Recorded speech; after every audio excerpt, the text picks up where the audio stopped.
모든 것 아시는 주님, 나의 맘의 연약함 보시고 부족한 그 모습대로 주님 마음에 새겨주시네.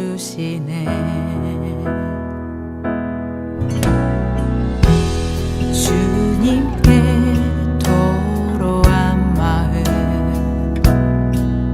하나하나 헤아려 주시니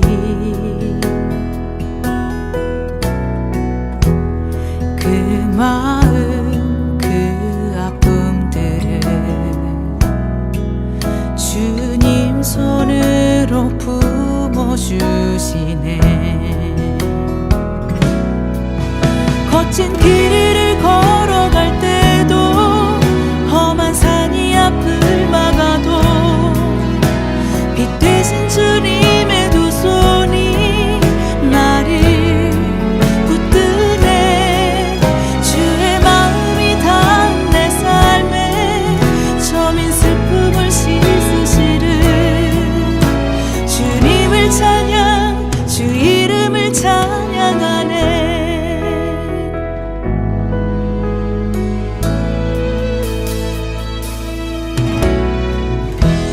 주님께 토로한 마음 하나하나 헤아려 주시니 그 마음 그 아픔들을 주님 손으로 품어주시네. 거친 길을 걸어갈 때도 험한 산이 앞을 막아도 빛 되신 주님의 두 손이 나를 붙드네. 주의 마음이 닿은 내 삶에 저민 슬픔을 씻으시는 주님을 찬양, 주 이름을 찬양하네. 거친 길을 걸어갈 때도 험한 산이 앞을 막아도 빛 되신 주님의 두 손이 나를 붙드네.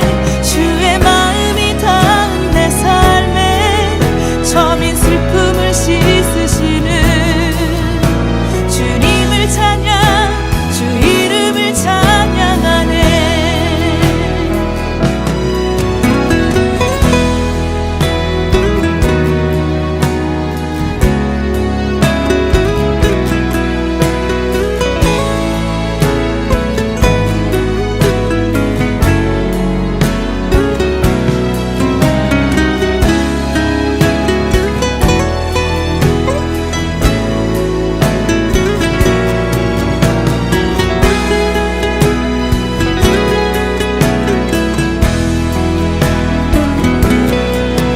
거친 길을 걸어갈 때도 험한 산이 앞을 막아도 빛 되신 주님의 두 손이 나를 붙드네.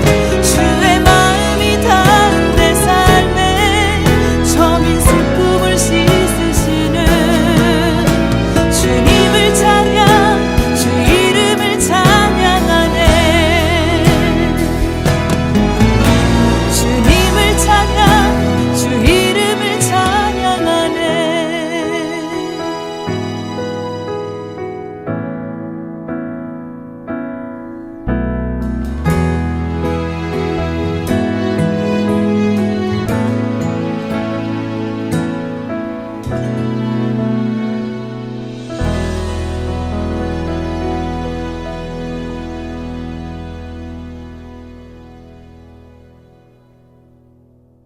고린도전서 3장 11절 말씀, 이 닦아둔 것 외에 능히 다른 터를 닦아둘 자가 없으니 이 터는 곧 예수 그리스도시라. 마태복음 16장 18절도 한번 같이 보겠습니다. 우리 같이 한번 읽어봐요. 또 내가 네게 이르노니 너는 베드로라. 내가 이 반석 위에 내 교회를 세우리니 음부의 권세가 이기지 못하리라. 그랬습니다. 마태복음 16장 18절 말씀, 베드로가 주는 그리스도시요 살아계신 하나님의 아들이십니다 이렇게 얘기하고 나서 주님께서 네가 참 복이 있도다. 다른 사람들이 얘기할 수도 있었는데 네가 얘기해서 참 복이다. 그러니까 아멘도 하는 사람이 복인 거예요. 그죠? 아멘도 하는 사람이 복인 거야. 다른 사람 하라고 해도 안 하는 사람이 있어요. 근데 하는 사람이 그 사람이 복인 거지. 이거 똑같이 주는 그리스도시요 살아계신 하나님의 아들이십니다. 다 같이 얘기할 수 있었어요. 그 제자들이 똑같이 다 얘기할 수 있었는데 그 중에 베드로가 얘기했다는 거지. 그 중에 베드로가 얘기했는데 예수님이 그 베드로에게 너 참 복이 있다. 그렇게 말하게 한 건 네가 네 힘으로 한 게 아니라 하나님이 하게 해준 거다. 아멘도요 자기 힘으로 못합니다. 하나님이 하게 해주셔야 아멘 하는 거예요. 그래서 아멘하고 그 말씀이 자기 거가 되면 축복이 되는 거예요. 그게. 그래서 아멘에서 하나님께 영광 돌린다 그러잖아요. 그러니까 아멘을 자주. 이게 베드로에게 너는 베드로라 이렇게 말했거든요. 이 베드로라고 하는 말이 페트로스라는 단어예요. 헬라어로 페트로스. 이 조약돌입니다. 작은 돌이라는 단어예요. 작은 돌. 이 반석 위에 교회를 세우리니 할 때 이 반석이라는 건 페트라입니다. 페트라는 큰 돌을 말해요. 아주 큰 바위 같은 그런 돌을 갖다가 페트라 그래요. 그러니까 작은 돌이라고 하는 베드로, 너는 베드로다 라고 해놓고 큰 바위에다가 교회 세우겠다 그러니까 말이 돼요 안 돼요? 말이 안 되죠. 베드로라는 말은 작은 돌인데 그런데 이 큰 반석에다가 교회를 세우겠다라는 말이 반대되는 말이잖아요. 그래서 이게 말이 안 되는 말을 한 거예요. 예수님이. 이 반석이라는 것은 그러니까 누구를 얘기하는 거겠어요? 예수님을 말하는 거예요. 지금 우리가 고린도전서 3장 11절을 우리가 읽었죠. 고린도전서 3장 11절을 읽으니까 거기에 뭐라고 돼요? 이 터는 다른 사람들이 닦아둘 것이 없고 이 터는 곧 예수 그리스도시다 이렇게 돼 있잖아요. 그러니까 반석이신 예수 그리스도, 그분이 교회의 기초가 되신다 이 말이거든요. 그러니까 베드로, 너는 베드로다 해놓고 교회의 기초는 반석이 한다는 거예요. 그러니까 반석이 그리스도를 말하는 거고 베드로는 작은 조약돌을 말하는 거예요. 그래서 바울도 고린도전서 10장에 이렇게 얘기를 해요. 10장에 보면 4절에요. 다 같은 신령한 음료를 마셨으니 이는 그들을 따르는 신령한 반석으로부터 마셨음에 그 반석은 곧 그리스도시라 이랬거든요.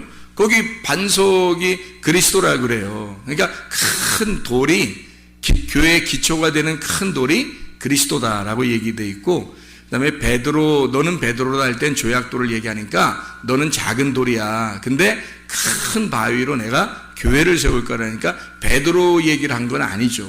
베드로 얘기를 한 건 아니고 예수님을 얘기한 거죠. 맞는 얘기죠.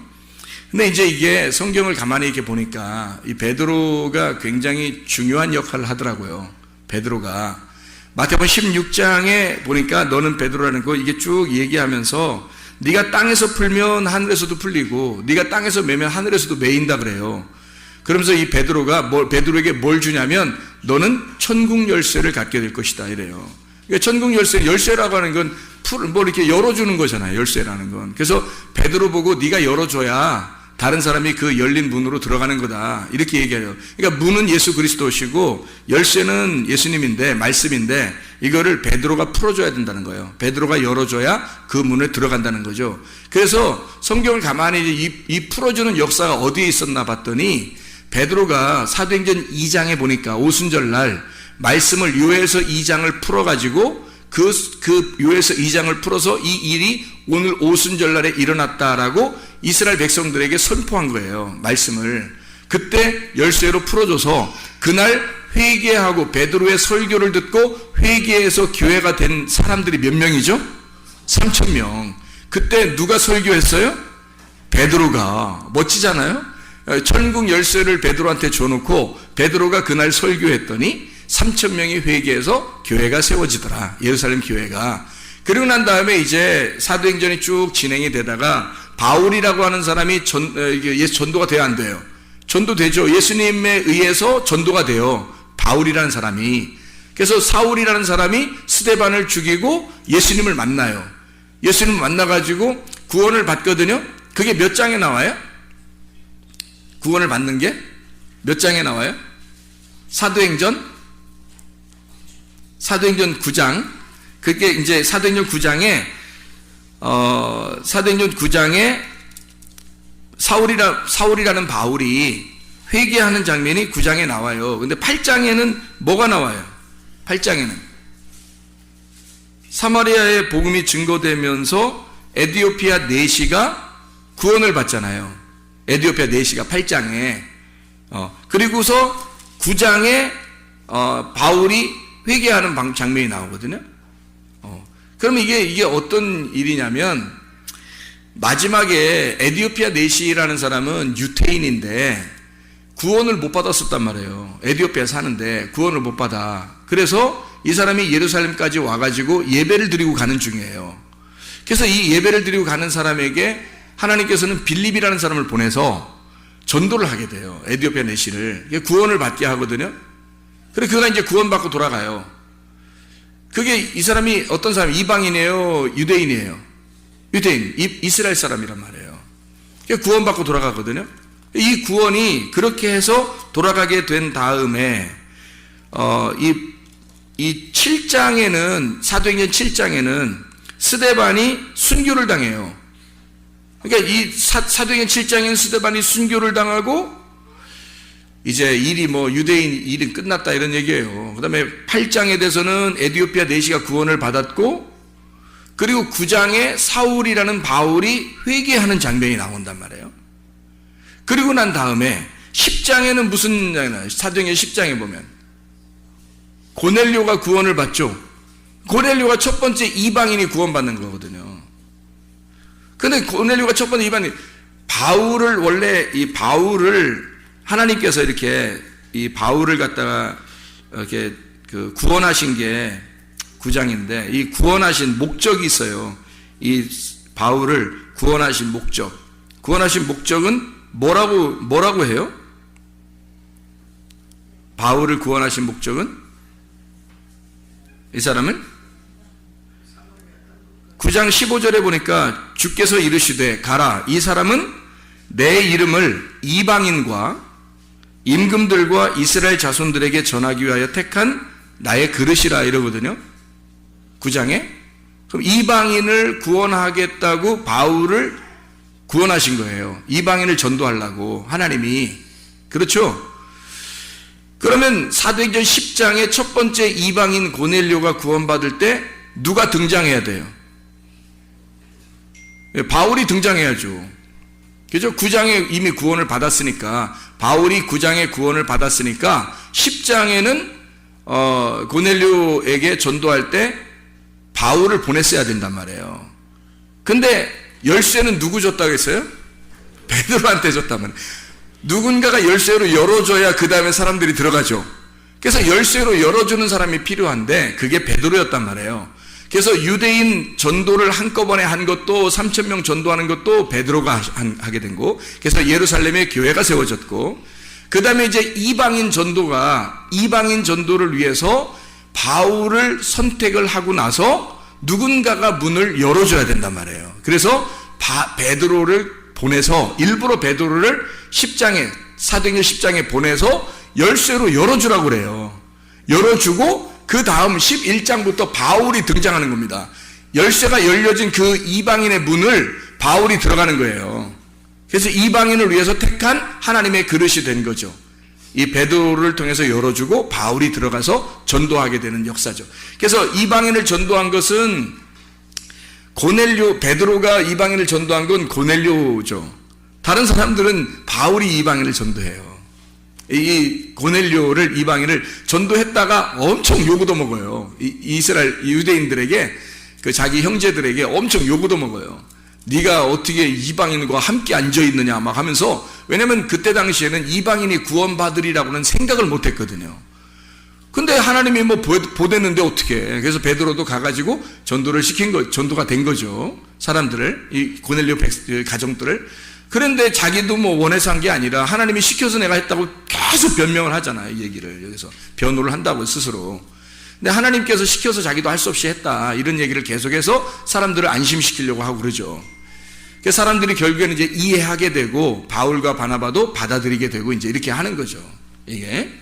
자, 이방인의 구원을 위해서 바울이 선택됐음에도 불구하고 베드로가 열쇠를 열어준다. 문제는 예수님께서 살아계실 때 베드로에게 열쇠를 주었기 때문에 성경의 완성이 되려면 베드로가 열쇠로 열어줘야 된다는 거죠. 유대인 전도도 이방인 전도도 베드로가 열어주고 그 다음에 이방인 전도를 바울과 실라가 또는 바울과 바나바가 들어가서 전도하게 되는 거죠. 자, 이해가 되겠습니까? 이렇게 하나님께서 성경을 통해서 이렇게 이루시는 장면이, 자, 너는 베드로다. 근데 이 반석 위에 내가 교회를 세우겠다. 근데 베드로도 돌이고 반석도 돌이거든요. 둘 다 똑같은 돌이에요. 근데 왜 너는 베드로다 해놓고 이 반석 위에 교회를 세우겠다라고 왜 이렇게 두 번을 설명을 했을까? 이렇게 두 개로 같이 설명을 했을까 하는 얘기예요. 베드로는 분명히 조약돌이고 작은 돌이거든요. 근데 이 반석은 큰 거예요. 근데 왜 같이 베드로하고 반석하고 같이 페트로스, 페트라 이렇게 말하면서 왜 교회를 세우겠다고 이렇게 주님께서 말씀하셨느냐면 이런 관계예요. 성경이라고 하는 걸 우리가 나누어서 성경을 보면 다 나누어진다 그랬죠. 성경이 다 나누어져요. 이게 나누어서 보면 사람도요, 비판하고자 하면 한두 끝도 없어요. 비판하고자 하면 이게 나누면서 얘기하잖아요. 한두 끝도 없어요. 그냥 교회에서 얘기하면요, 서로 교회에서 얘기하면 그냥 서로 용납해야 되는 거예요. 용서하고 용납하고 받아들이고, 그래서 하나가 돼야 돼요. 교회는 뭘로 하나가 돼야 되겠어요? 말씀으로 하나가 돼야 되는 거예요. 그래서 뭐 어떻게 해요? 말씀을 증거하는 사람이 목사님인데, 그래서 목사님이 말씀을 증거하기 때문에 목사님을 미워하기 시작하면요, 말씀 안 들려옵니다. 목사님 미워하기 시작하면 말씀 안 들려와요. 그래서 아니, 목사는 뭐 꼭 사랑받고 싶은 마음이 아닌데도 목사를 왜 사랑해야 되냐면 말씀을 증거하는 자라. 어쩔 수 없이 말씀을 증거하는 자니까 여러분이 사랑하지 않으면 말씀이 사랑스럽지 않아요. 말씀이 안 들려옵니다. 말씀이 안 들려오면 무슨 현상이 벌어지면 자기 영혼이 죽어요. 자기 영혼이. 말씀이 들려와야 자기 영혼이 살아요. 그래서 목사는 여러분한테 막 목사님 이렇게 안 해도 돼요. 저한테 그렇게는 안 해도 되는데, 말씀을 사랑하는 입장에서 말씀을, 당신이 귀한 말씀을 우리에게 전해주시니 나는 당신을 그래서 사랑합니다 라는 그런 마음을 늘 가지고 있으셔야 돼요. 예, 서로 비판하거나 판단하고 그러는 건 사람이 비판하거나 판단해서는 안 되고요, 하나님의 비판과 판단은 가능합니다. 하나님의 비판과 판단은 어떻게 하는 게 좋겠다고요? 앞에서 하는 게 좋겠다고요. 하나님의 비판과 판단은 그 사람 앞에서 얘기하는 거예요. 그러니까 이렇게 앞에 놓고서 이렇게 이 사람 앞에 놓잖아요. 그럼 하나님의 비판과 판단은 막 말씀을 갖다 막 얘기하는 거예요. 너 이거 잘못했지, 이런 거 잘못했지 라고 하면서 고쳐, 이런 거 잘못했지, 회개해, 막 얘기하는 거예요. 그럼 뭐 기분이 좀 안 좋겠죠. 기분이 안 좋지만 막 찌르고 막 찢어내고 마음을 갖다 괴롭히고 막 하는 거예요. 이렇게 하는 건 하나님이 비판하는 겁니다. 하나님의 말씀으로 비판하는 거고, 여러분에게 뭔가 이렇게 서로 이렇게 뭐 관계가 안 좋고 그래도요, 그냥 앞에 놓고 그냥 얘기하세요. 앞에 놓고 나 너 기분 나쁘다. 나 이것 때문에 기분 나빠. 나 기분 나빠. 너 왜 이래, 너 진짜. 나 기분 나빠. 그 기분 나쁘다고 얘기하는 이유는 친해지고 싶다는 얘기거든요. 친해지고 싶으니까, 화해하고 싶으니까 얘기하는 거야. 기분 나쁘다 얘기를. 근데 그렇게 안 하고 뒤에서 얘기하잖아요? 그러면 화해 안 하겠다는 얘기예요. 화해 안 하겠다는 얘기야. 아니, 분명히 저 사람이 나 때문에 뭔가 기분 나쁜 게 있는데 얘기를 안 해. 그러면 그 사람이 굉장히 의인 같죠, 여러분? 그 사람이 굉장히 착한 사람 같죠? 바리새인입니다. 그게 성경의 바리새인이에요. 뒤에서 호박씨 까는 사람들이거든요, 이게. 그러니까 앞에서 대놓고 하는 건 하나님이 비판하고 판단하는 것이라, 여러분 성경에서는 비판하고 판단하라고 돼 있는 거예요. 성경에 비판하고 판단하지 말라고 돼 있죠. 그 말은 무슨 말이냐면 사람의 비판과 판단하지 말라는 얘기예요. 사람의 비판과 판단하지 말고 하나님의 비판과 판단은 해야 한다는 거예요. 그런 것을 어떻게 하면 좋냐면 앞에 대놓고 얘기하면 하나님의 비판이 되는 거고요. 그거는 그 사람을 회개할 수 있는 기회를 주는 거고, 뒤에서 하는 건 사람의 비판이 되기 때문에 그건 큰일 날 일입니다. 특별히 목사하고 걸리면요. 목사하고 걸리면 빼도 박도 못해요, 여러분. 그건 교회에서 말씀 은혜 못 받습니다. 그래서 목사하고 일단 걸렸잖아요. 목사하고 이렇게 딱 걸리잖아. 그럼 어떻게 하냐면 목사님 잠깐 봅시다 이러는 거예요. 일단. 그래서 일단 잠깐 봅시다. 왜? 얘기 좀 하려고요. 그 말은 무슨 말이에요? 화해하고 싶다는 얘기죠. 좋은 겁니다. 그죠? 그래서 가슴이 아프죠. 뭐라고 하고 막 이러면 가슴이 아플지 모르죠. 그죠? 가슴이 아플지 모르지만 화해하고 싶다는 제스처잖아요. 그러면 그게 용서란 말이에요. 그가 나를 용서하는 거고 나도 그를 용서하는 거가 되는 거잖아요. 그게 하나님의 심판입니다. 그게 크리노라고 하는 하나님의 심판이에요. 그게 판단, 정죄하는 거거든요. 그래서 하나님이 아담과 하와를 그래서 내쫓는 거예요. 하나님 미워해서 내쫓았겠어요? 사랑해서 내쫓는 거예요. 그래서 내쫓고 보내버리는 걸 용서라 그러는 거예요. 성경에서는 아페스라고 해서 그게 용서를 말하는 거거든요. 그러니까 하나님은 내쫓아버리고 그걸 우리를 찾아와요. 우리를 찾으셔. 막 찾아서 자기가 안 달라서 찾으러 다녀요. 우리를 내쫓고 나서. 그래서 잃어버린 자를 그러니까 내 새끼잖아요. 잃어버렸으니까 왜 내 새끼냐면 내가 사랑하니까 내버린 거잖아요. 그래서 잃어버린 자라 그러는 거예요. 자기 자식을 잃어버렸어요. 그래서 잃어버린 자를 찾으러 돌아다녀요. 찾으러 돌아다니는 걸 탕자를 찾으러 돌아다닌다라고 하는 거예요. 그래서 누가복음 19장에 삭개오 열문화라는 얘기가 있죠. 누가복음 19장에. 그래서 누가복음 19장 10절에 뭐라고 돼 있어요? 주님은 인자는 잃어버린 자를 찾아 구원하려 함이라. 그러니까 주님은 절대 그를 미워해서 그런 게 아니고 일단 잃어버리는 거예요. 먼저. 그래서 일단 내보내는 거예요. 그게 사랑이라고요. 그리고 주님이 찾아오시는 거예요. 그게 사랑하신단 말이에요. 그게 구원하고자 하는 목적입니다. 주님이요. 그러니까요, 대놓고 주님은 뒤에서 안 해요. 뒤에서 얘기 안 합니다. 주님은요, 정면 돌파하는 거예요. 정면 돌파. 딱 앞에서 딱 얘기한다고요. 정면에서. 그러니까 성경에 보면 다 정면에서 하나님이 얘기하죠.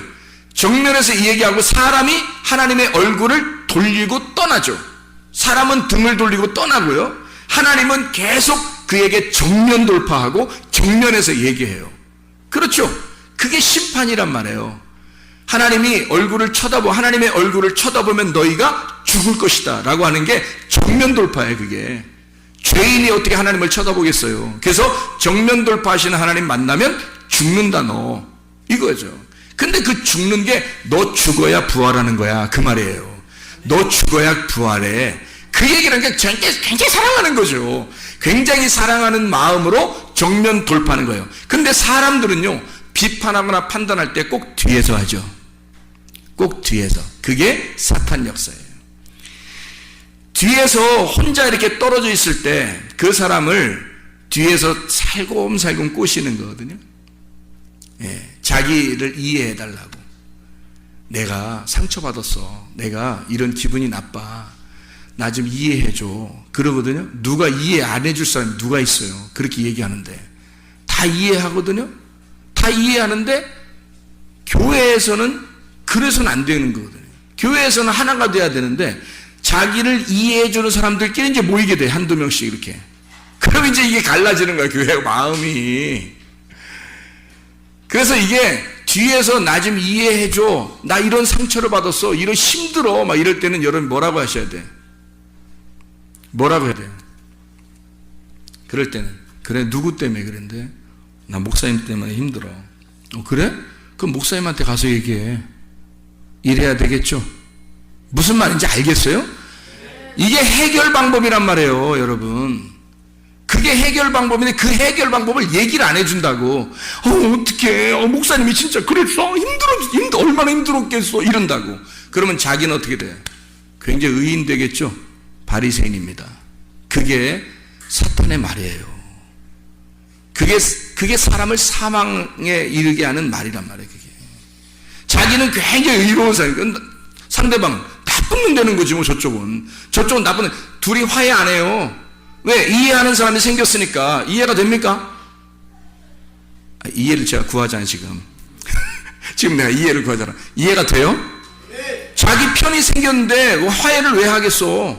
자기를 이해해주는 사람이 생겼는데, 자기 상처가 지금 이해가 됐는데, 이쪽 사람이 상담해 주는데, 상담하는 사람 잘못 상담하면, 그러니까 상담하면, 나한테 상담하면 뭐라고 하겠어요? 내가 야 누구한테 기분 나쁜데 가서 얘기해. 딱 할 거 아니에요, 그죠?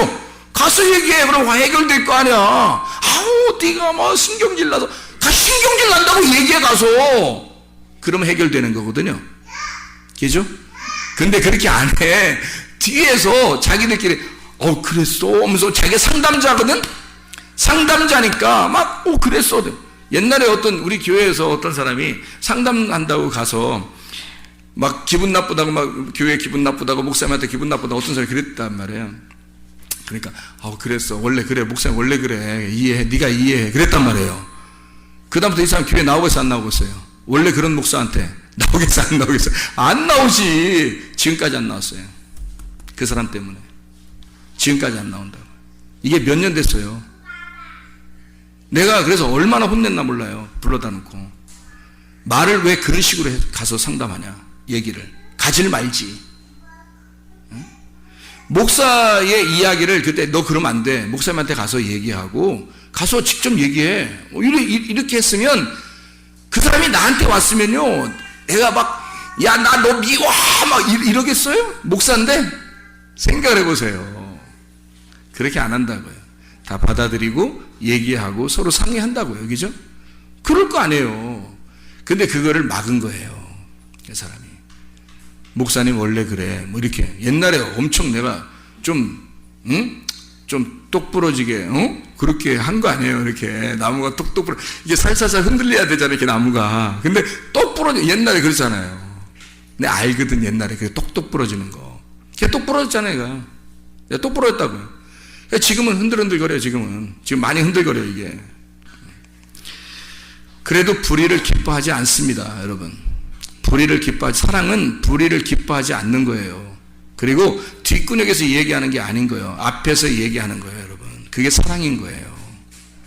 그러니까 뭐가 뭔지를 구분을 못한다. 그래서 그런 거다. 자, 그래서요, 교회라고 하는 건 네가 베드로였을 때, 네가 사울이었을 때 사울일 때 하나님이 만나면 이 사람이 뭘로 바뀌면 바울로 바뀌어버려야 되는 거예요. 바울로 바뀌어버려야 돼. 마르다가 처음에 마르다 마리아 있을 때 내가 목마르다. 마르다가 뭐가 돼야 돼요? 마르다하고 마리아 중에서 누가 칭찬받았어요? 예수님한테. 마리아가 칭찬받았죠? 그러니까 마르다 마리아에서는 뭐가 돼야 돼? 마르다가 마리아가 돼야 되는 거예요. 그러니까 마르다는 자기가 예수님을 섬기려고 했던 사람이고, 마리아는 예수님의 섬김을 받으려고 했던 사람이에요. 그래서 예수님의 섬김을 받으려고 했던 사람이 마리아인데, 그 사람은 말씀을 들으려고 했던 사람이고, 마르다는 말씀 듣는 걸 뒤로 하고 자기가 예수님을 잘 섬겨보려고 했던 사람이에요. 그러니까 여러분이 예수님을 잘 섬겨보려고 하거들랑 뭐가 돼야 되면 마리아가 돼서, 마르다였으면 마리아가 돼서 말씀을 받으시란 말이에요. 말씀을 자꾸 들으시고 섬김을 받으시란 말이에요. 그래서 마르다로서는 주님 못 만나요. 마리아가 돼야 주님 만나요. 그래서 요한복음의 그 마지막에 예수님이 이제 부활하시잖아요. 부활하시는 첫날, 그 부활하시는 첫날 첫 번째 어떤 이름이 주님을 만났을까요? 마리아가, 막달라 마리아가 예수님 만나잖아요. 마리아라는 똑같은 여러 이름이 있잖아요. 태어날 때도 마리아에 의해서 태어나고, 그죠? 그리고 마리아에 의해서 헌신을 받으시면서 그 다음에 마지막 돌아가실 때도 부활하실 때 마리아가 만난단 말이에요. 이 마리아라는 이름으로 만난단 말이에요. 그러니까 마르다가 마리아가 돼야 만나는 거죠, 주님을. 에서가 야곱이 돼야 이스라엘이 되는 것처럼 가인을 하나님이 부르셨을 때는 가인 나쁜 놈, 아벨 좋은 놈 이렇게 하는 게 아니에요. 가인도 너고 아벨도 너야. 그래서 가인이 아벨로 죽으면 셋으로 태어나는 겁니다. 가인이 아벨로 죽으면 셋으로 태어나는 게 성경이란 말이에요. 이게 이름이 바뀌어야 되는 거지, 이렇게. 그래서 하나님은 나사로라고 하는 사람을 요한복음 11장에 보면 부활시키잖아요. 죽은 나사로를 부활시켜요. 이 나사로가 누구를 설명하려고 쓴 거예요? 예수님을 설명하려고 나흘 만에 부활시키는 거예요. 그래서 사흘이 지나고 3일이 지나고 부활하게 만드는 거죠. 이게 예수님을 설명하려고. 그러니까 나사로로서 그냥 끝나면 안 되고, 성경은 예수님의 부활로 이어져야 된다는 말이에요. 그게 성경에 여러분의 원수가 누구예요? 여러분의 원수가 누구냐고? 예수님이라고요. 여러분의 원수가 예수님이었다고. 그래서 여러분이 예수님을 죽였잖아요. 근데 예수님이 그래요. 성경에 너희가 이웃을 사랑하게 되면 율법을 다 이루었느니라 그래요. 이웃을 내 몸과 같이 사랑하게 되면 이 율법을 다 이루었느니라. 바울도 그런 얘기하죠. 예수님도 그러게. 왜 그러냐면 원수였는데 이웃이 된다는 얘기예요. 원수였는데 이웃이 되면 완성된다는 거야, 율법이. 자, 예수가 원수일 때는 예수를 죽이죠. 근데 예수하고 내가 화해를 하게 되면 이웃이 된단 말이에요. 그래서 이웃을 내 몸과 같이 사랑하게 된다는 거지. 그러니까 원수도 예수님이고 이웃도 예수님이 되는 거지. 그러니까 원수일 때는 예수를 죽이는 거고, 내가 이웃일 때는 내가 사랑하게 되는 거죠. 이해가 되겠죠? 그래서 원수가 이웃 되면 율법은 완성된다는 얘기입니다. 이게 성경이라고 하는 건 그래서 이렇게 나누어질 때 다윗이라고 하는 사람도 솔로몬으로 될 때 완성이 된다. 그래서 다윗 때 성전이 지어져요? 솔로몬 때 성전이 지어져요? 솔로몬 때 성전이 지어져요. 자, 그러면 제가 지금 성경을 읽어서 마태복음 16장에 18절을 읽었고 요한복음 1장 42절도 한번 읽어봐봐요. 요한복음 1장 42절 한번 읽어봐봐요. 뭐라고 돼 있나? 요한복음 1장 42절에 보면 이런 말씀이 있습니다. 데리고 예수께로 오니 예수께서 보시고, 베드로를 이제 처음 부르실 때입니다. 부르시고 이르시되 내가 요한의 아들 시몬이니 장차 게바라 하리라 하시니라. 게바는 번역하면 베드로다 이렇게 돼 있잖아요. 그래서 처음에 불렀을 때 시몬인데, 요한의 아들 시몬인데, 시몬아 네가 너를 베드로라고 부를게 라고 그런 거예요. 여기 페트로스라고 부를 때는 아까 뭐라고요? 조약돌로 부른단 말이에요. 처음부터 반석이라고 안 불렀단 말이죠. 처음부터 반석이라고 안 부르고 베드로라고 불렀단 말이에요. 조약돌이라고 불렀단 말이에요. 그러면 앞으로 뭘 만들겠다는 거예요? 조약돌로 불렀다는 얘기는 앞으로 뭐가 돼야 된다는 거예요? 반석이 돼야 된다는 것을 의미하는 거죠. 같은 돌인데 조약돌이 변하여 반석이 되면 교회가 형성된다는 거죠. 베드로라고 하는 사람이 오순절날 설교해서 3,000명이 회개하고 뭐가 세워져요? 교회가 세워져요. 그리고 이방인 교회가 시작된 게 어디에서? 고넬료 집에서. 누가 구원했죠? 누가 전도? 베드로가. 그 열쇠를 열어줄 뿐만 아니라 교회가 시작되도록, 유대인의 교회가 시작되도록 오순절날 고넬료의 가정에서 이방인의 교회가 시작되도록 베드로가, 원래 베드로는 툭툭 나서는 사람이고 조약돌, 짱돌 같아가지고 그냥 사람들에게 거침돌만 되는 그런 돌이었단 말이에요. 그래서 예수님한테도 막 뭐라고 아무렇게나 함부로 얘기하고 3번이나 부인하고 도망갔던 그런 사람이란 말이에요. 근데 예수님에게 다시 돌아왔을 때는 이 사람이 옛날에 조약돌과 같은 베드로가 아니었단 말이죠. 이 사람을 통해서, 그의 입을 통하여 반석이 되게 하고 그 반석이신 주 그리스도를 통해 교회가 세워지도록 만들었다는 얘기입니다. 여러분 어떻게 돼야 되겠어요? 여러분 베드로로 그냥 계속 살아야 되겠어요? 아니면 페트라 반석이 되는 베드로 돌이 되겠냐 이 말이에요. 베드로가 그냥 처음에 베드로로서 있을 때는요, 요한복음 8장에 보면 바리새인들이나 뭐 이 사람들이 가늠한 여자를 데리고 와서 죽이려고 그럴 때 뭘 들고 있었죠? 돌멩이를 다 들고 있었어요. 이 돌멩이들을 다 들고 있었는데 이 돌멩이가 베드로 같은 돌이란 말이에요. 이 베드로 같은 사람을 죽이려고, 심판하고 죽이려고, 그래서 다 판단하는 거예요. 자기 잣대로 다 판단하는 거예요. 자기의 눈에 한번 딱 거슬리면 이건 아닌데 그러는 거예요. 그냥 이건 아닌데, 다른 사람한테 물어보세요. 그건 긴데 그렇게 하죠. 이건 아닌데 그걸 갖다가 이쪽 사람한테는 이게 긴데 그렇게 된다니까요. 말이라고 하는 건요, 여기서 아닌 것도 저쪽에선 기게 되고요, 저쪽에서 긴 것이 이쪽은 아닌 게 될 수 있는 거예요. 그러니까 사람의 말들이라는 다 변호할 수 있는 거예요. 변명할 수 있고 바뀌어질 수 있는 겁니다. 그런 진리가 아니기 때문에 그래요. 왜? 자기가 살아온 배경이 다 다르기 때문에 그 사람이 자기가 옳다고 생각하는 것은 다른 사람이 조금만 행동을 다르게 하면 그게 옳지 않게 느껴질 수 있는 거거든요. 근데 그게 과연 그렇게 지옥 갈 만한 죄냐 이거예요. 그건 아니라는 거지. 그렇게 지옥 갈 만한 죄가 아니에요. 서로 대화하고 풀어도 되는 문제들이고 아무 문제가 없는 이야기들이란 말이에요. 그게. 근데 그걸 갖다가 목숨을 걸어. 그래서 짱돌을 들고서 내가 저거 가늠한 여자는 반드시 죽여야지, 예수도 죽여야지, 이렇게 생각한 거예요. 이 사람들이. 그게 그 사람들이 뭐 굉장히 불의해서 그런 거예요? 아니에요. 자기 스스로 생각할 때 이제까지 배운 그 말씀이 자기를 너무 의롭게 만들어 버렸단 말이에요.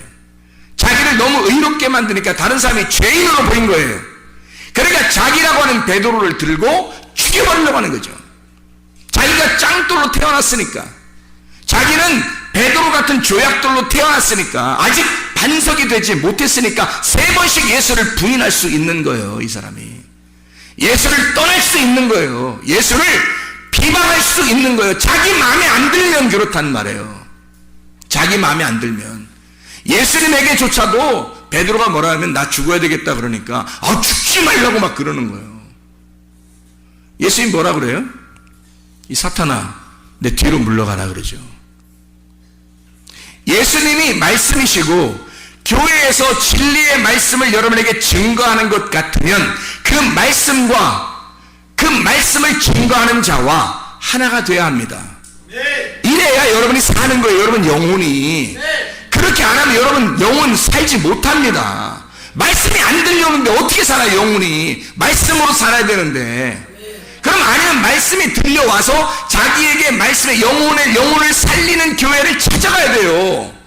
그럼 당신을 완전하게, 당신의 귀에 완전한 하나님의 진리의 말씀을 전달할 교회가 얼마나 되는지 모르겠지만 거기를 찾아가야 살아요. 그 사람은 말씀이 들려와야 살거든요. 사람들은. 근데 말씀이 안 들려오는데 어떡하냐고. 자기의 속에 말씀을 비판하는 능력이 자꾸 커지는데, 자기가 자꾸 짱돌의 역할을 하는데, 예수도 죽여버리고 싶은데, 가늠한 여자 저건 도저히 내가 용서할 수가 없다고 여겨지는데, 돌멩이를 들고 있는데 죄 없는 자가 쳐봐라 그거야. 죄 없는 자가.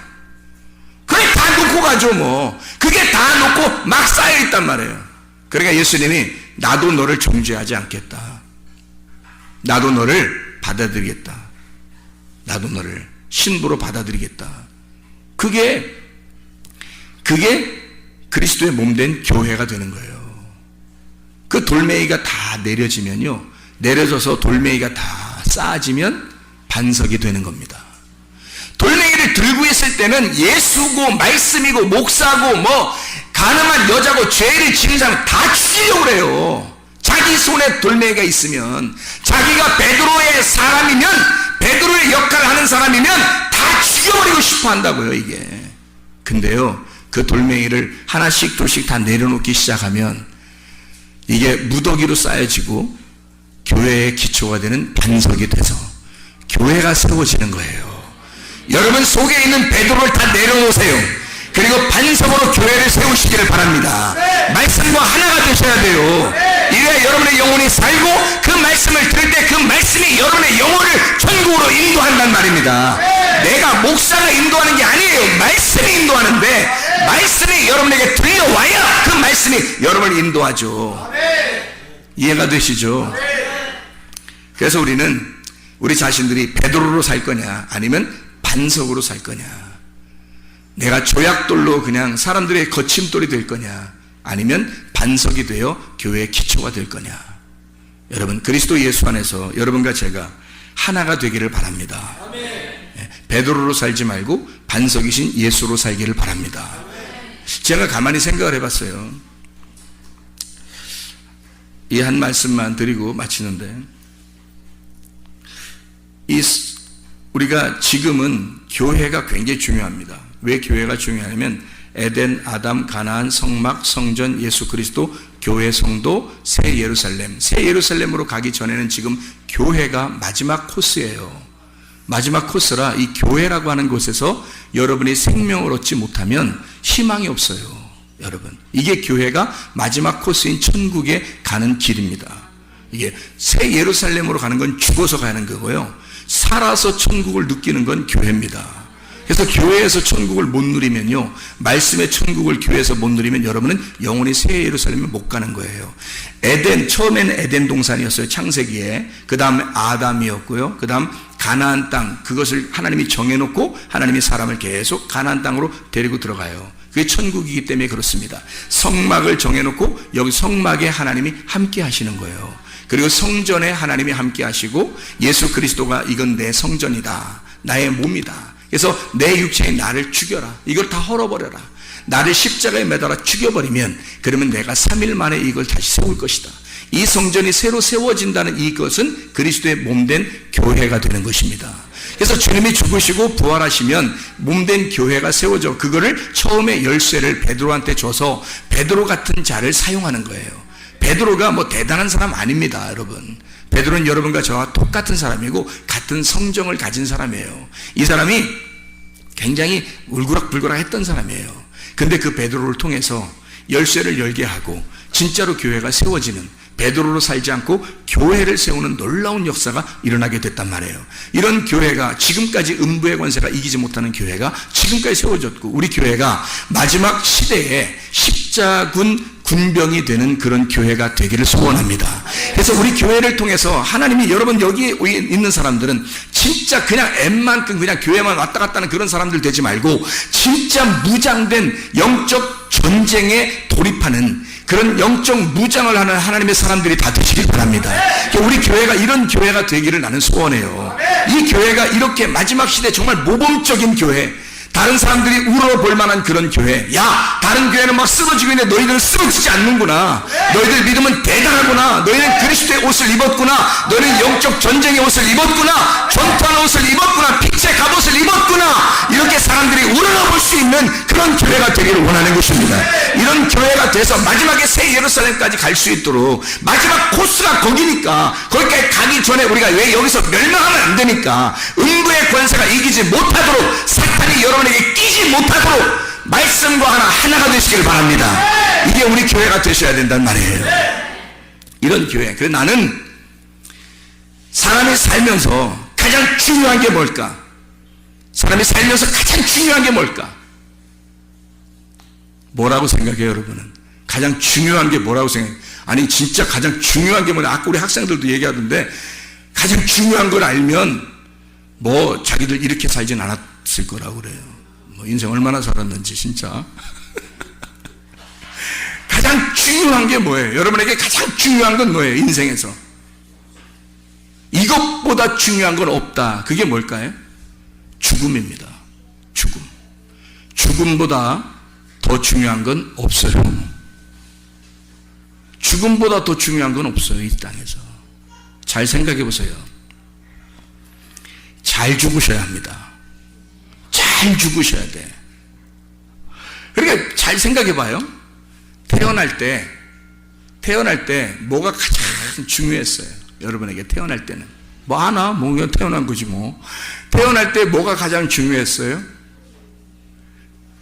자, 아빠하고 엄마하고 같이 만나니까 막 이렇게 막 달려가 가지고 딱 이 아기가 되는 그 아기가 돼서 나오는 그게 누구죠? 그 누구예요 그게? 엄마인가? 엄마가 엄마 나오나? 아빠가 나오는 건가? 어떻게 해요? 누가 나와요? 누가 나온 거예요? 엄마가 아빠가 딱 만나니까 누가 나온 거예요? 내가 나온 거잖아요. 엄청 많이 달려가 가지고 그의 꼬린을 해서 자기가 얼마나 자기가 중요하면 자기가 나오려고 10달을 갖다 고막 기다립니다. 10달을. 엄마가 얼마나 힘든지 안 힘든지 별로 생각도 안 해요. 속에서 그냥 이 손가락을 입에다 집어넣고서요. 그냥 기다려 10달 동안. 그냥 먹는 거 나오면 그냥 배꼽으로 그냥 들어가고 그냥 먹는 거에 엄마가 숨을 쉬면 같이 숨 쉬고 엄마가 먹으면 같이 먹고 그냥 뭐 계속 탁 손가락을 탁 빨면서 이렇게 있어. 애들 그러더라고. 이 뱃속에 보니까 애기들이 사진 보니까 다 이렇게 하고 있더라고. 이렇게 하고 손가락 이렇게 하고서 이게 물고 있더라고. 왜 그런 거예요? 왜 그렇게 애들이 왜 그래? 다? 여러분 알아요? 여러분 왜 그렇게 했어요? 여러분이니까 자기잖아요. 다 자기니까. 자기가 생각해봐. 왜 그랬어요? 여러분 왜 그랬어요? 뱃속에서 왜 그랬어요? 내가 왕이라는 거거든. 내가 왕. 내가 왕이라고 자꾸 내가 왕이라고 자꾸 하면서 이게 내가 얼마나 중요한 존재인데 내가 왕이야. 그러면서 10달 동안 당신은 나를 보호해야 돼. 당신은 내게 먹을 걸 줘야 돼. 당신은 나를 위해서 숨을 쉬어야 돼. 당신 나의 안전을 보장해야 돼. 안전을 보장하라. 안전을 보장하라. 내가 왕이다. 막 이런단 말이에요. 이 애기가. 그러니까 결국 이 애기는 10달이 딱 채워지자 어떤 그 제스처를 취해요. 10달이 채워지자 드디어 내가 나가야 되겠다. 나가야 되겠다고 누가 결정한 거예요? 엄마가 결정한 거예요? 아기가 결정한 거예요? 아기가 결정한 거예요. 양수 팍 터쳐버리고요. 뭐 풍선 터치듯이 물풍선 터치듯이 탁 터쳐버리고 양수를 터쳐버리고 자기가 빡 나가려고 나는 나가야 돼. 내가 나간다니까 누가 말려. 내가 나간다 하면서 계속 머리를 막 밖으로 내밀면서 나오려고 한단 말이에요. 이해가 됩니까? 누가 중요한 거예요? 이 세상에서 지금 엄마가 아프다고 소리 빽빽 지르고 먹은 지금 상관 안 해요. 지금 애기도 누구만 생각하는 거예요? 자기만 생각하는 거야. 자기만. 누가 최고 중요한 거예요? 이 세상에서 가장 중요한 존재가 누구라는 거야? 자기라는 거죠. 나보다 중요한 건 이 세상에 없다. 엄마고 뭐고 나보다 중요한 건 이 세상에 아무것도 없다. 딱 태어나요. 태어나고 나자마자 세상이 이런 게 아니야. 세상이 만만하지 않잖아요. 태어나자마자 여러분 다 느끼셨잖아. 딱 태어나자마자 세상이 만만한 게 아니구나라고 딱 깨달은 거예요. 깨닫고 나서 엄마 아빠 없으면 나 죽을 것 같은데 이런 생각을 해요 안 해요? 애가 한단 말이죠. 그래가지고 애가 막 젖을 찾는 거예요. 어디 갔지? 갑자기 나오자마자 헤매는 거야. 이거 아닌데? 안에서는요 하나도 그 안에서는 자기가 최고였거든. 이게 있잖아요. 손가락 탁 하면서 내가 최고였는데 나와 보니까 이게 아닌 거야. 그래서 두 주먹 불 끈지고 이건 아닌데 하면서 바등바등 떠는 겁니다. 바등바등 떨면서 막 젖을 찾으려고 막 난리가 나요. 막 울고 막. 이 세상에서 지금 가장 이 애기한테는 지금 어떤 것도 안 보여. 뭐가 가장 중요한 거예요? 뭐가 가장 중요해? 엄마 아빠가 가장 중요한 거예요. 이 아기는 다른 거 하나도 없어요. 엄마 아빠만 있으면 되는 거야. 엄마 아빠만 있으면. 이해가 돼요? 이렇게 엄마 아빠를 그렇게 좋아하고 그렇게 사모하고 막 그 엄마 아빠 없으면 경기를 일으키고 소리 지르고 그렇게 하던 아이가 학교를 들어가고 사춘기가 되면 엄마 아빠 다 필요 없다는 거야. 세상에 엄마 아빠 다 필요 없다는 거야. 엄마가 웬 말이냐, 아빠가 웬 말이냐. 저런 구시대 사람이 나하고 대화나 통하냐? 다 필요 없다.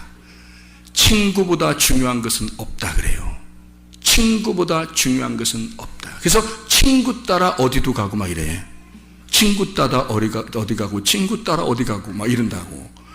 엄마 아빠가 말려도 막 말릴 수가 없어요. 그냥 친구가 최고인 거야, 그때는. 그렇게 친구를 이 사람 저 사람, 야, 우리 친구끼리 모여서 어디 놀러 갈까? 뭐 이러잖아요. 친구끼리 모여서 놀러 가니까 최고 재밌어요. 그거 엄마 아빠가 말리잖아요. 난리 납니다. 지금 내게 가장 중요한 건 엄마 아빠보다 친구 관계를 내가 떨어지면 나는 죽을 것 같은 거야. 친구가 가장 중요한 거예요. 그때가 언제냐면 사춘기 때예요. 사춘기 때. 그렇게 막 바둥바둥 하면서 경기를 일으키면서 친구를 좋아합니다. 그러다가 애인을 만난다.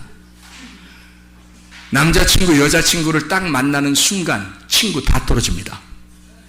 그렇게 경기를 일으키면서 좋아하던 그 친구들이 남자친구, 여자친구를 만나는 순간 친구들이 싹 떨어져 버려요.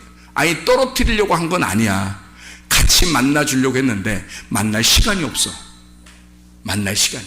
애인을 만나다 보니까 만날 시간, 그러다 이제 결혼할 때 막 다 연락한다? 다 연락해가지고 다 오라는 거예요. 뭐 때문에 그래요? 네, 이게 좀 동그란 거, 이게 좀 필요하다는 거예요. 그래서 다 연락을 해요.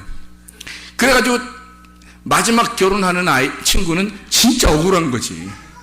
그래서 다 이제 친구들 불러가지고 결혼식을 딱 하는 순간, 그 다음부터 친구들은 진짜 자기들이 영원한 친구야 라고 생각해서 가서 막 들러리도 서주고 부조금도 많이 하고 했는데, 결혼하는 순간 그 다음부터 시간이 없는 거예요. 이게 만날 시간이 없는 거예요. 친구들하고 남편하고 같이 있는 시간도 부족한 거예요. 아내하고 같이 있는 시간도 부족한 거예요. 이때부터 이제 뭐가 최고, 이 세상에서 뭐가 가장 최고예요? 어떠한 것도 이것보다 중요한 게 없다는 거예요. 남편보다 중요한 게 없는 거예요. 그 다음부터 아내보다 중요한 건 없는 거예요. 그러다가 뭐가 생겨요? 그러다가 자녀가 생겨. 자녀가 생기면 이제 그 다음부터 어떻게 돼? 남편도 가라, 아내도 가라. 이젠 뭐가 최고가 되는 거야? 자녀. 둘 다 그냥 자녀에게 꽉 매이는 자가 됩니다. 그래서 이 자녀보다, 내 아들, 딸보다 귀한 건 하나도 없는 거예요. 여러분, 이해가 됩니까? 그렇게 해서 막 이제 애걸복걸하면서 키워요. 어렵게. 그러다가 이 아이들이 사춘기를 또 겪어요. 떠나기 시작하네. 친구 만나서 애인을 만나. 또 떠나네. 그러더니 결혼을 해. 그러더니 집도 잘 안 찾아와. 이제 이런 배신감, 그 사랑이 뺏겼다는 그 어떤 배신감, 이게 엄청나게 들어오면서 나중에 뭐라 그래요? 나중에 다 필요 없다 그러죠? 다 필요 없네. 키워보니까 다 필요 없네 이러죠? 그래서 마지막에 뭘 준비해요? 내가 이제 죽을 때가 됐는가 보다. 그러면서 죽는 것만큼 내가 중요한 게 없게 돼버리는 거예요. 이제는 내가 최고 다시 중요하게 되는 거예요. 내가 최고 중요한 사람이구나. 나밖에 아무도 필요가 없구나. 나밖에 중요한 자가 없구나라고 다 떠나니까 이제는 나밖에 안 남았구나. 나밖에 중요한 자가 없다라는 걸 깨닫게 되는 거예요. 드디어 그걸 깨닫게 되면서 다시 아기로 돌아가는 겁니다. 그게 처음으로. 그래서 그걸 깨닫게 되면서 나밖에 필요한 자가 없고 나밖에 중요한 게 없구나라고 그걸 깨달으면 이제 거의 인생 거의 막바지 온 거예요. 그게 그 인생 거의 막바지 온 거예요. 그러면서 내가 어떻게 죽어야지? 이게 고민이 되는 거예요. 내가 어떻게 죽어야 잘 죽었을까? 내가 어떻게 죽어야 진짜 이 땅에서 만족한 죽음을 죽을까라고 생각을 하게 되는 거예요. 어떻게 하면 내가 잘 죽을까? 그걸 고민하죠. 그래서 어떤 사람은요, 자기가 가지고 있는 거 다 사람들에게 나누어 주고 죽는 사람도 있고요. 그죠? 예. 그리고 다 용서하고 사랑한다 하고서 죽는 사람도 있고요. 내가 어떻게 죽어야 할까 막 연구합니다. 자기가 너무 중요하니까. 내 인생이 마지막 막바지에서 내가 나를 정리하고 싶잖아요. 내가 나를 정리하고 나를 깨끗하게 거룩하게 하고 싶잖아요. 그래서 내가 나를 돌아보고 내가 가장 중요하니까 내 마지막이 가장 중요하게 된 거예요. 내 마지막보다 중요한 건 이 세상에 아무것도 없게 되는 거예요. 나 혼자 내가 가장 중요한 인생으로 다시 돌아온 거잖아요. 그래서 진짜 잘 죽는 게 중요하구나 라고 하는 건, 마지막에 인생은 결국 잘 죽는 것으로 마무리가 되는구나. 잘 죽게 되면요, 그 사람 부활합니다. 그래서 부활보다 중요한 것은 없는 것으로 끝이에요. 잘 죽는 것을 이 세상에 끝내려고 했는데, 자기는 잘 죽는 거 이 세상에 끝내려고 했는데, 세상에 부활만큼 중요한 것은 없더라는 거죠. 그래서 잘 죽으면 잘 부활하게 된다는 것입니다. 막 부활하려고 노력하는 게 아니에요. 그렇게 해서 부활하는 게 아니에요. 잘 죽으려고 하니까 부활한단 말이에요, 여러분. 잘 죽으려니까. 그래서 막바지는, 마지막은 나의 인생이 가장 중요하게 나를 돌아보게 되고, 가족도 친척도 친구도 남편도 아내도 자녀도 부모도 아무도 나를, 내 영혼을 돌아봐 줄 수 없어요. 아무도 나를 잘 죽게 할 수가 없어요. 내 인생을 내가 책임져야 된단 말이에요. 내 영혼을 내가 책임져야 돼, 마지막이 되면. 그래서 내가 정말 잘 죽게 되면 내 영혼이 부활하게 되는 겁니다. 이것으로 인생이 마치는 거죠. 여러분, 베드로로 인생을 살 것이냐, 아니면 그리스도 예수와 같은 반석으로 살 것이냐. 기도하겠습니다. 우리 하나님 아버지, 사랑과 은혜를 감사를 드립니다. 아버지요, 우리에게 이 땅 살면서 결국 모든 사람들이 가는 곳은 정해져 있는데, 하나님, 우리가 그리스도 예수 안에서 이왕이면 한 번 사는 인생에 베드로처럼 그냥 자기 마음대로 살지 아니하고 반석이 되신 예수 그리스도로 살게 하셔서 교회의 기초가 되게 하시고, 교회의 기둥 같은 사람이 되게 하시고, 교회를 세워나가는 사람 될 수 있도록 인도해 주시옵소서. 예수 그리스도 존귀하신 이름 받들어 기도드려 싸움나이다.